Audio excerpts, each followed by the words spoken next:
Lung diseases. Introduction. Please point to the alveoli. Choose one of the following options. Correct.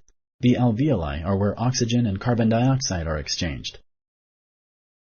Jane is having trouble breathing and has had repeated lung infections. Should Jane contact her healthcare provider? Select yes or no. Correct. Trouble breathing and repeated lung infections may be a sign of a problem. Jane should contact her healthcare provider.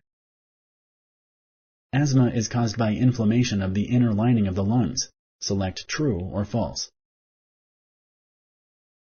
Correct. This inflammation can make breathing difficult. Smoking is the major cause of COPD. Select true or false. Correct.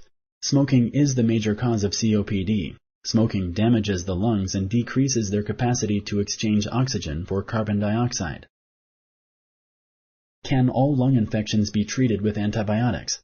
Select yes or no. Correct.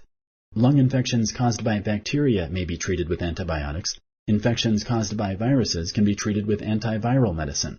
Other lung infections only need to be treated with rest and fluids. Is exposure to tobacco the only cause of lung cancer? Select yes or no. Correct. Smoking tobacco, chewing tobacco, and being exposed to tobacco smoke can all lead to lung cancer. Exposure to chemicals or other factors in the environment might increase cancer risk too. Thank you for using Explain.